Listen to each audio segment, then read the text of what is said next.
Hello friends, किरण IAS academy में आपका स्वागत है। आज हम लोग अफ्रीका महाद्वीप के बारे में चर्चा करेंगे कि अफ्रीका महाद्वीप की बहुत सारी विविधताएं हैं और इसको अंध महाद्वीप भी कहा जाता है। तो ऐसा क्यों कहा जाता है और इसमें क्या विविधताएं हैं और इसमें बहुत सारे लोगों की नजर रहती है और बहुत सारी चीजें इसमें निकल के आती हैं। तो इसके बारे में आज हम लोग पढ़ेंगे। ठीक है, आइए देखते हैं। तो सबसे पहले आइए देखते हैं अफ्रीका महाद्वीप। अफ्रीका महाद्वीप के बारे में सबसे पहले इसके मैप से देखते हैं कि अफ्रीका महाद्वीप का मैप कैसा है। ठीक है, तो आप देख सकते हैं ये अफ्रीका महाद्वीप है। ठीक, जो क्या है कि पूर्व में आपके पूर्व साइड में हिंद महासागर, हिंद महासागर, अदन की खाड़ी और लाल सागर से अलग होता है एशिया महाद्वीप से, और उत्तर में भूमध्य सागर से ये यूरोप महाद्वीप से अलग होता है। उसके बाद ये इधर पश्चिम साइड में इसके आएंगे तो यहाँ पे ये अटलांटिक महासागर से ये क्या होता है, लगा होता है। और दक्षिण में इसके अंटार्कटिका महाद्वीप है जो क्या है पूरा इसके चार फैला हुआ है। ठीक दोस्तों, अफ्रीका महाद्वीप में 54 देश हैं। ठीक है, टोटल 54 देश है, जिसमें सबसे बड़ा देश इसका क्या है, अल्जीरिया है। इसका सबसे बड़ा अफ्रीका महाद्वीप में टोटल कुल इसमें अफ्रीका महाद्वीप में अगर अफ्रीका महाद्वीप की बात करें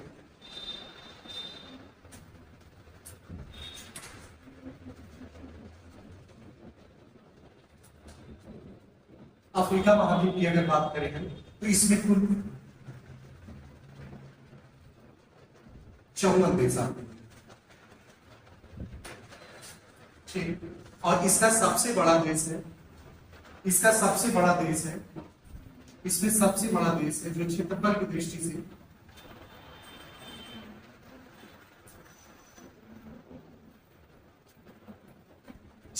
दृष्टि से इसका सबसे बड़ा जो देश है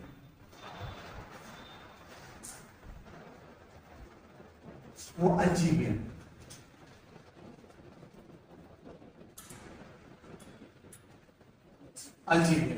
और क्षेत्रफल की दृष्टि से अगर बात करें इसका सबसे छोटा जो देश है वो सेशेल्स है। क्षेत्रफल की दृष्टि से ही अगर देखा जाए इसका सबसे छोटा देश सेशेल्स।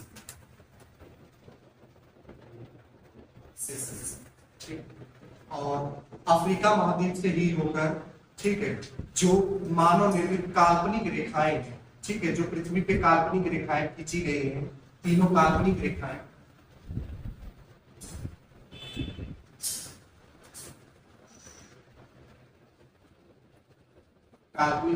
खींची गई हैं।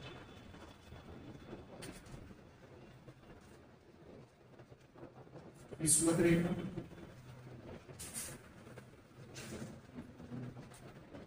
रेखा, कर्क रेखा, मकर रेखा, ये तीनों रेखाएं अफ्रीका महाद्वीप से होकर गुजरती है।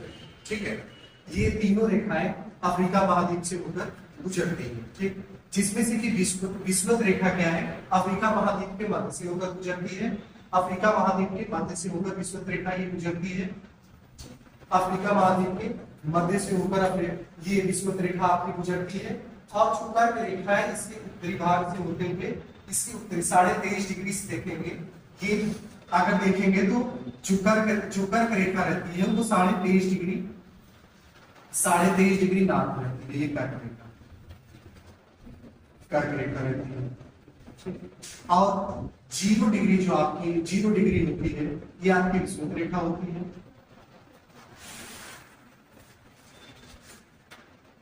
विषुवत रेखा होती है।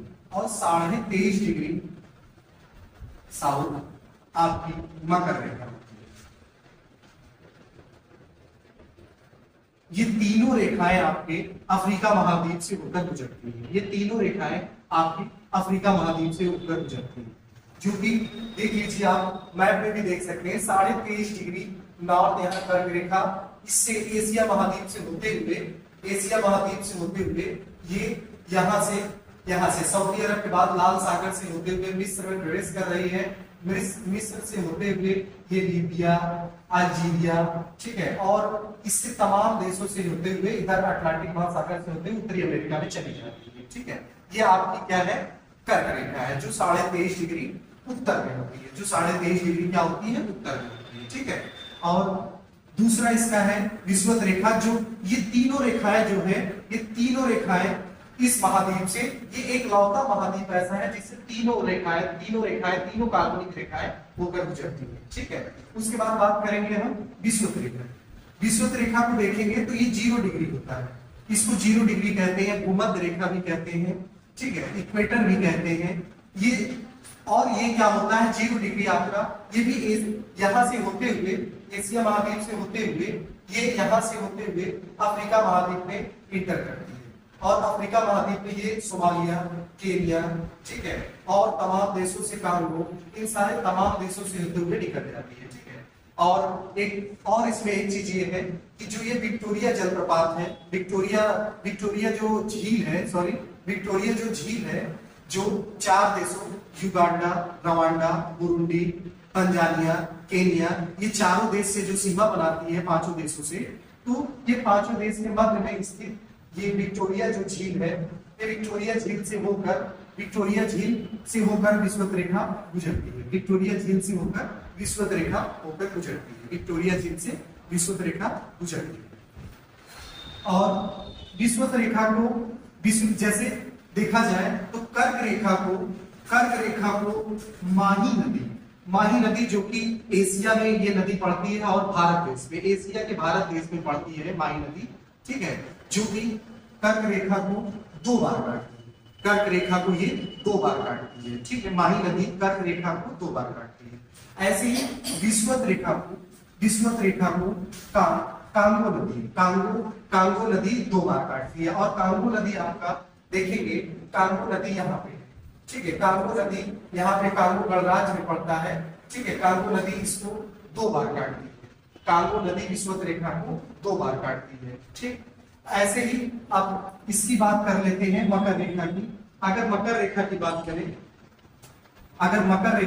करें तो मकर रेखा भी देखेंगे 23.5 डिग्री नॉर्थ, ठीक, यहाँ पे अगर आप देखेंगे ये 23.5 डिग्री नॉर्थ, जो कि मकर रेखा आपका ऑस्ट्रेलिया महाद्वीप से होते हुए, हिंद महासागर होते हुए, ठीक है, मेडागास्कर होते हुए, ये मेडागास्कर से ये क्या होता है, अफ्रीका महाद्वीप में प्रवेश करती है, और फिर यहाँ से क्या होता है, नामीबिया देश होते हुए ये निकल जाती है, नामीबिया देश होते हुए ये निकल जाती है, और इधर दक्षिणी अटलांटिक महासागर होते हुए ये दक्षिणी अमेरिका महादेशों में चली जाती है, ठीक है।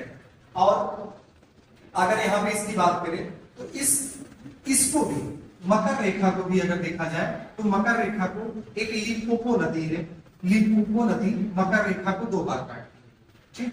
कर्क रेखा को माही नदी 2 बार काटती है, जो भारत देश में एशिया महाद्वीप में पड़ता है, ठीक है। विषुवत रेखा को कांगो नदी 2 बार काटती है, जो कि आपका कहाँ, अफ्रीका महाद्वीप में पड़ता है, ठीक है। मकर रेखा को लिम्पोपो नदी 2 बार काटती है, ये भी आपका क्या पड़ता है, ये भी आपका अफ्रीका महाद्वीप में पड़ता है, ठीक है।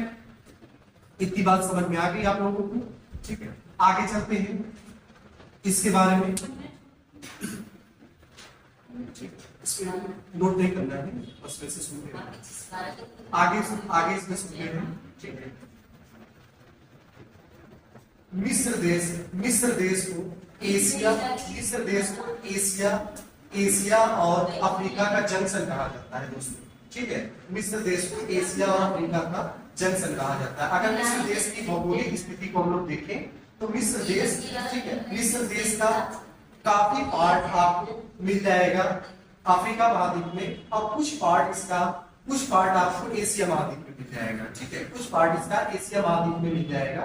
और मिस्र देश से ही सुएज नहर वो नहर है जो लाल सागर को भूमध्य सागर से जोड़ती है। सुएज नहर लाल सागर को भूमध्य सागर से जोड़ती है, जो कि पूरी तरीके से मिस्र देश में स्थित है, ठीक है। मिस्र देश के ही प्रायद्वीपीय भाग को काट कर सुएज नहर का निर्माण किया गया है, और मिस्र देश को एशिया और अफ्रीका महाद्वीप का जंक्शन कहा जाता है। जंक्शन का मतलब होता है दो चीजों को जोड़ने वाला। जंक्शन का मतलब होता है दो चीजों को जोड़ने वाला। जो जंक्शन में दो चीजें जुड़ रही हैं, इसका मतलब एशिया महाद्वीप और अफ्रीका महाद्वीप मिस्र के इस क्षेत्र से क्या हो रही है, आपस में जुड़ रही है। और एशिया महाद्वीप को अफ्रीका महाद्वीप से आपका लाल सागर, आदम की खाड़ी अलग करते हैं। एशिया महाद्वीप को आपका लाल सागर और अदर की खाड़ी अफ्रीका महाद्वीप से अलग करती है। ठीक है, इतनी बातें समझ में आ गई, किसी को कोई दिक्कत, इतनी बातें क्लियर हो गई। ठीक है, आगे चलते हैं। हाँ, विक्टोरिया झील की बात हमने किया था, जहां से विक्टोरिया झील जहां से आपका विषुवत रेखा होकर गुजरता है, विक्टोरिया झील से ही श्वेत नील नदी निकलती है। श्वेत नील, ठीक है, श्वेत नील नदी निकलती है विक्टोरिया झील से ही। ठीक है, विक्टोरिया झील से श्वेत नील नदी निकलती है, जिसके बारे में बता दें। श्वेत नील नदी क्या है? श्वेत नील नदी की एक और नदी है जिसको नीली नील नदी कहते हैं, जो कि इरिट्रिया देश से निकलती है। ठीक है, वो आगे चलकर खार्तूम, उत्तरी सूडान की राजधानी खार्तूम है, वहां पे दोनों आकर मिल जाती है। ठीक है, उत्तरी सूडान की राजधानी खार्तूम। अगर आप देखेंगे, सूडान दो भागों में बटा हुआ है, एक ये सूडान है, एक सूडान है, ये दक्षिणी सूडान है। सूडान को हम उत्तरी सूडान कहते हैं और ये दक्षिणी सूडान है। ये दोनों देश गृह युद्ध के कारण अलग हो गए हैं। ठीक है, और सूडान की राजधानी खार्तूम है, जहां पे श्वेत नील नदी और नीली नील नदी आकर आपस में मिल जाती है। ठीक है, और उसके बाद इसकी संयुक्त धारा आगे बढ़ती है, जो कि मिस्र देश में जाती है। और श्वेत और नील नदी क्या है? नील नदी का ही देन है मिस्र देश, क्योंकि मिस्र देश क्या है? सहारा मरुस्थल में इस देश है, जहां पर पूरी तरीके से वहां की भूमि रेतीली। लेकिन नील नदी की वजह से ही क्या हो गया है कि वहां पे जमीनें उपजाऊ हो गई हैं। नील नदी के पानी को रोककर वहां पे बांध बनाए गए हैं, झीलें निकाली गई हैं, उससे सिंचाई नहर परियोजना निकाली गई है, जिससे क्या कहा जाता है? मिस्र देश को नील नदी की देन कहा जाता है। ठीक है, ये दोस्तों याद रखिएगा, मिस्र देश को नील नदी का देन कहा जाता है। ठीक, और आगे बात करते हैं इसमें, तो यहां से श्वेत नील निकलती है और इन देशों से होते हुए आगे बढ़ती है, और आगे देखेंगे तो यहाँ से इरिट्रिया देश के पास से एक नदी निकलती है, जिसका नाम है नीली नील नदी, और वो खार्तूम, जो कि उत्तरी सूडान की राजधानी खार्तूम है, वहां पे आकर ये दोनों आपस में मिल जाते हैं। फिर इनकी संयुक्त धारा आगे बढ़ती है। ठीक है, और जान लीजिए कि नील नदी पे सबसे बड़ा नगर जो स्थित है, नील नदी पे सबसे बड़ा नगर आपका है काहिरा नगर। काहिरा नगर आपका मिस्र की राजधानी काहिरा नील नदी पे ही स्थित क्या है? एक उसकी राजधानी है, जो सबसे बड़ा नगर है नील नदी पे। ठीक है, और नील नदी लंबाई के मामले में दुनिया की सबसे लंबी नदी है। दुनिया की सबसे लंबी नदी है नील नदी, जो सबसे लंबी नदी है। इसकी लंबाई 6650 किलोमीटर है। ठीक है, पूरे विश्व में सबसे लंबी नदी नील नदी है, जो 6650 किलोमीटर इसकी लंबाई है। ये विक्टोरिया झील से निकलकर आपका भूमध्य सागर में जाती है, और इसका प्रवाह क्या है? उत्तर की ओर है। इसका प्रवाह अगर आप मैप में देखेंगे, इसका प्रवाह क्या है? उत्तर की ओर है। ये उत्तर की ओर कई देशों से बहते हुए भूमध्य सागर में जाकर अपना मुहाना करती है। ठीक है, इतनी बातें क्लियर हो गई, किसी को कोई दिक्कत नहीं। ठीक, आगे बात करते हैं। ठीक है, आगे अगर बात करते हैं तो इसकी दूसरी जो सबसे लंबी नदी है, दूसरी अफ्रीका महाद्वीप की दूसरी लंबी नदी की बात करेंगे तो कांगो नदी है। ठीक है, जो अफ्रीका महाद्वीप की कांगो नदी है, ये दूसरी लंबी नदी है इसकी, जो कि कांगो देश के पास से निकलती है। ठीक है, और ये अपना मुहाना अटलांटिक महासागर में बनाती है। ठीक, इतनी चीजें क्लियर हो गई सबको? कोई दिक्कत? अच्छा, नील नदी क्या है?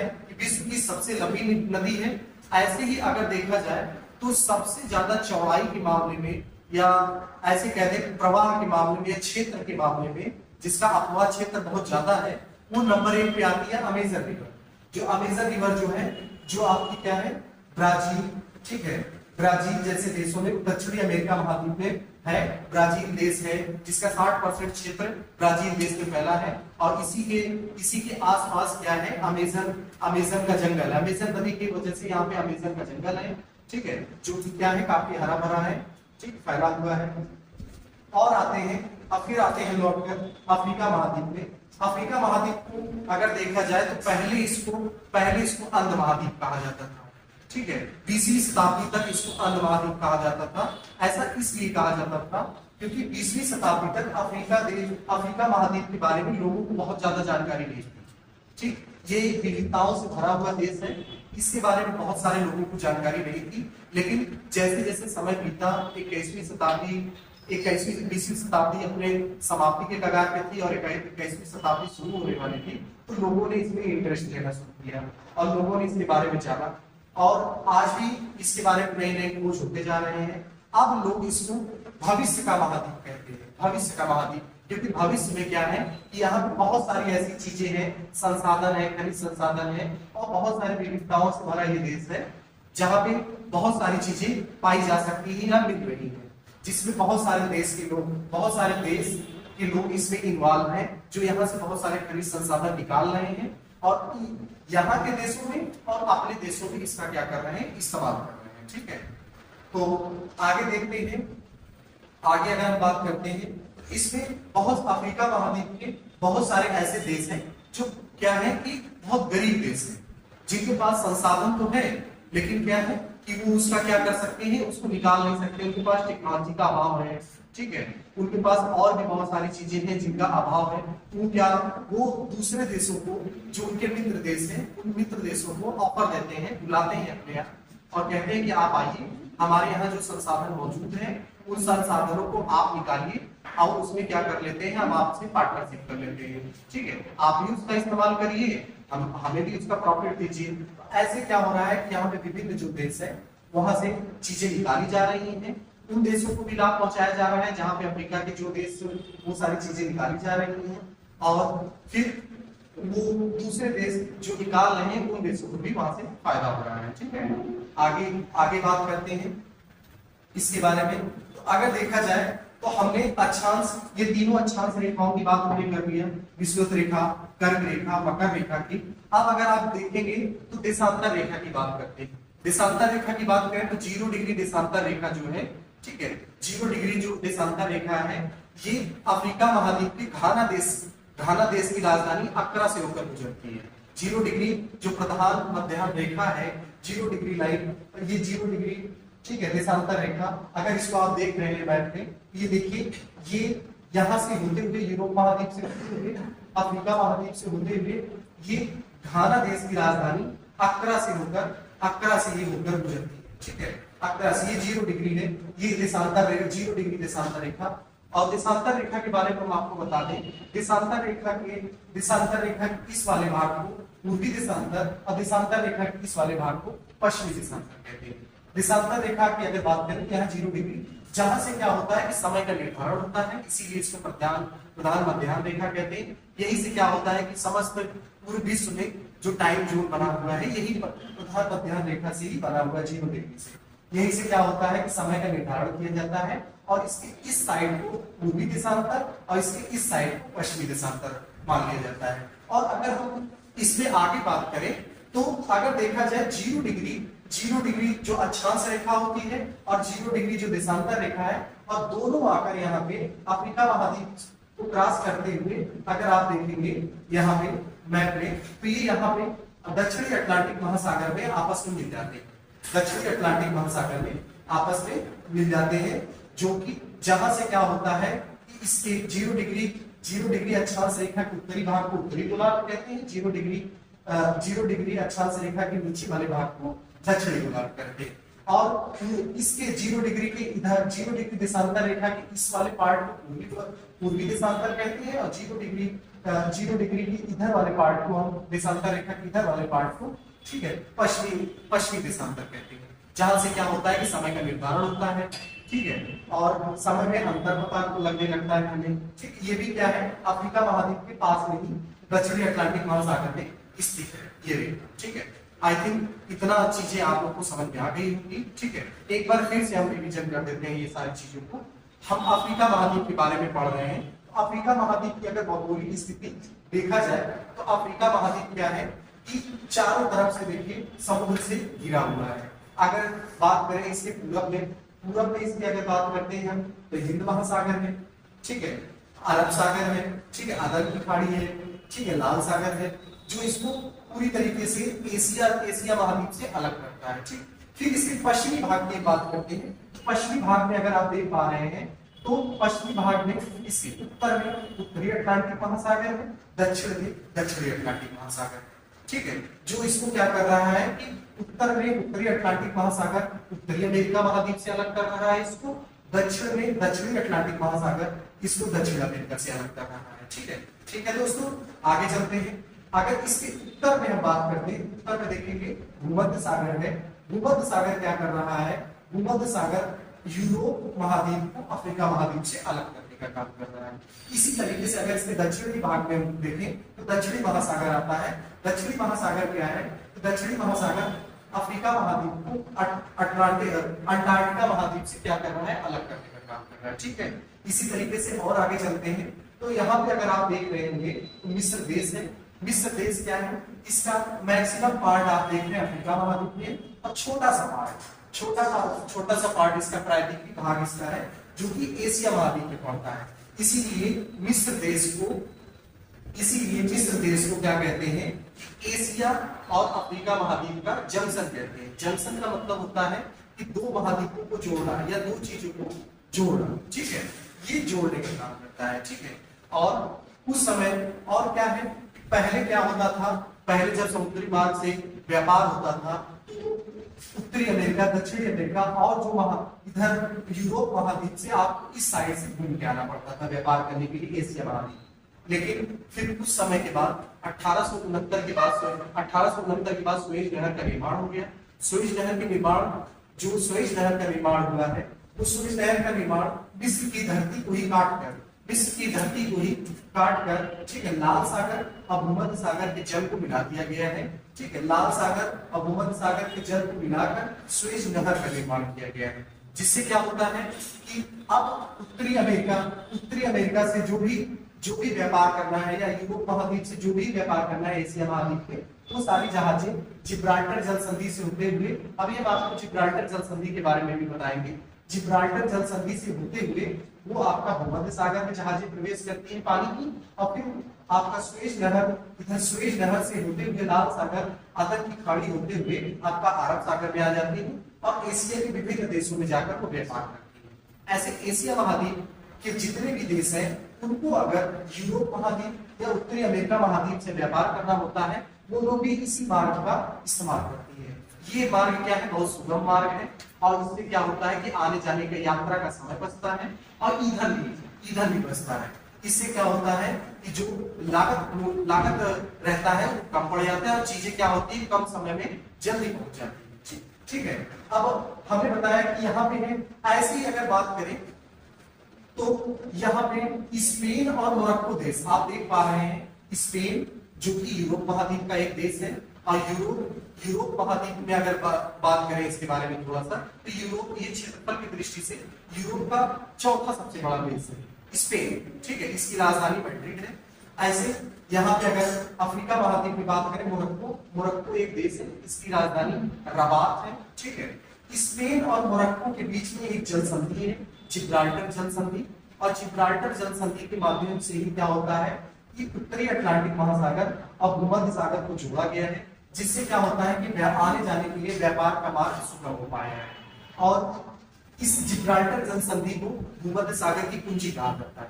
बिना जिब्राल्टर जल संधि पार किए आप भूमध्य सागर में आ नहीं सकते और भूमध्य सागर से जा नहीं सकते।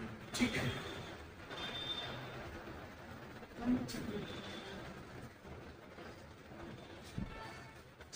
तो ऐसा आप समझ पा रहे होंगे।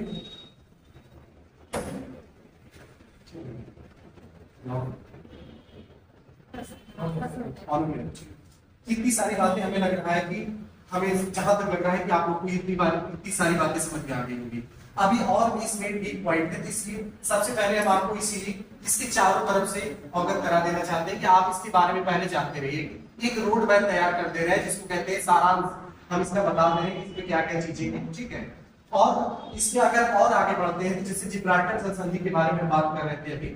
जिब्राल्टर जल संधि को क्या कहते हैं, भूमध्य सागर की कुंजी कहा जाता है। अगर इसकी जिब्राल्टर जल संधि की स्थिति अगर हम बात करें, ये मोरक्को और स्पेन देश के ठीक एकदम बीचों बीच में ये आता है, और इसको क्या है, इसके भूखंड को काट कर ठीक है यहाँ पे जल संधि बनाया गया है, जिससे उत्तरी अटलांटिक महासागर से आपको भूमध्य सागर में आने में और भूमध्य सागर से उत्तरी अटलांटिक महासागर में जाने में आसानी होगी। इसीलिए इसे भूमध्य सागर की कुंजी कहा जाता है। बिना इसको पार किए आप भूमध्य सागर में आ नहीं सकते, और बिना इसको पार किए आप भूमध्य सागर से जा नहीं सकते, ठीक है। आगे हम बात करते हैं यहाँ पे, तो आप देखेंगे तो यहाँ पे ये हॉर्न ऑफ अफ्रीका है, ठीक है। ये हॉर्न ऑफ अफ्रीका इसको कहा जाता है। तो हॉर्न ऑफ अफ्रीका में अगर आप बात देखेंगे, इसमें आपके 4 देश आते हैं, ठीक है। आपका यहाँ पे इथियोपिया आता है, ठीक है, जिबूती आता है, सोमालिया आता है, ठीक है, और उसके बाद इरिट्रिया। ये सब चारों देश आपके हॉर्न ऑफ अफ्रीका में आते हैं, कि हॉर्न ऑफ अफ्रीका में आते हैं, जो कि एकदम हॉर्न, इसको हॉर्न ऑफ अफ्रीका कहा जाता है। और आगे चलेंगे देखेंगे, इसमें बहुत सारे देश, 16 देश लगभग ऐसे हैं जो कि क्या है, लैंड लॉक्ड है। लैंड लॉक्ड का मतलब ये होता है जो चारों तरफ से क्या है कि किसी भू आविष्टित देश से या भूमि से घिरे हुए होते हैं, जिसका कोई भी हिस्सा समुद्र से लगा नहीं होता है, चारों तरफ से वो भूमि से ही घिरे होते हैं। जैसे हम आपको फॉर एग्जांपल 1-2 देशों के बारे में बता देते हैं, ठीक है। जैसे आप देखें कांगो, यहाँ पे देखें आप मध्य अफ्रीकी गणराज्य को अगर देख लिया जाए, तो मध्य अफ्रीकी गणराज्य का कोई भी हिस्सा आपको समुद्र से लगा हुआ नहीं दिखाई दे रहा है, ठीक है। नाइजर देश को देख ले, नाइजर देश का कोई भी हिस्सा क्या है, ये अल्जीरिया, लीबिया, ठीक है, चाड, ठीक है, नाइजीरिया, ऐसे देशों से ये क्या हो रहा है, सीमा बना रहा है।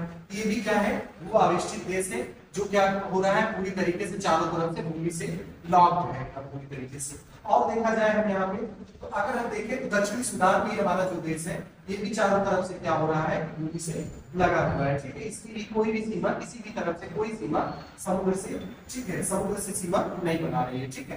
तो इतना, और भी ऐसे बहुत सारे देश हैं, 16 देश, लगभग 16 देश इसमें हैं, जो कि क्या होते हैं कि भूमि लैंड लॉक्ड है पूरी तरीके से, अर्थात उनकी कोई भी सीमा, ना उत्तर, ना पूर्व, ना पश्चिम, ना दक्षिण, कोई भी उनकी सीमा समुद्र से सीमा नहीं बनाती है, ठीक है। जब ऐसे कोई देश हो जाते हैं जिनकी कोई भी पूर्व, पश्चिम और दक्षिण किसी तरफ से अगर वो समुद्र से सीमा नहीं बनाते हैं, इनको स्थल रुद्ध देश कहते हैं, या स्थल आबद्ध देश कहते हैं, या इंग्लिश में लैंड लॉक्ड कंट्री कहते हैं, ठीक है। आगे आते हैं, ठीक, आगे आते हैं तो यहाँ पे अफ्रीका महाद्वीप में, ठीक है, अफ्रीका महाद्वीप का जो उच्चतम शिखर की हम बात करें, जो सबसे ऊंची चोटी इसकी अफ्रीका महाद्वीप की, आप जैसे पूरे विश्व की सबसे ऊंची चोटी की अगर बात कर लें, पूरे विश्व की सबसे ऊंची चोटी माउंट एवरेस्ट है, ठीक है। पूरे विश्व की ऊंची चोटी क्या है, माउंट एवरेस्ट है, ठीक है, जिसकी ऊंचाई लगभग 8,850 है, ठीक। या अगर एग्जैक्ट वैल्यू बोलते हैं तो 8,846 मीटर है, लगभग 9 किलोमीटर हाइट है उसकी, अगर ऐसे किलोमीटर में उसकी बात किया जाए। लेकिन अगर इसकी स्पेशली अफ्रीका महाद्वीप की हम अगर बात किया जाए, सबसे ऊंची चोटी इसकी कौन सी है, तो किलिमंजारो, ठीक है। किलिमंजारो जो है, ठीक है, इसकी सबसे ऊंची चोटी है किलिमंजारो, इसकी सबसे ऊंची चोटी में आती है, ठीक है। तो ये सारी बातें क्लियर हो गई, ये सारी बातें क्लियर हो गई।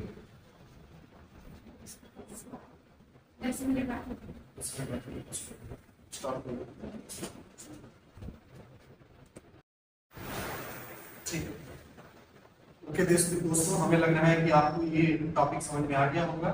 अब हमारा अगला टॉपिक रहेगा, ठीक है, अफ्रीका महाद्वीप में बांध और झील के बारे में, और उसकी प्रमुख नदियों के बारे में आगे हम थोड़ा सा विस्तार से पढ़ेंगे, ठीक है दोस्तों। तो आप चैनल को सब्सक्राइब करिए, लाइक करिए और शेयर करिए। Thank you.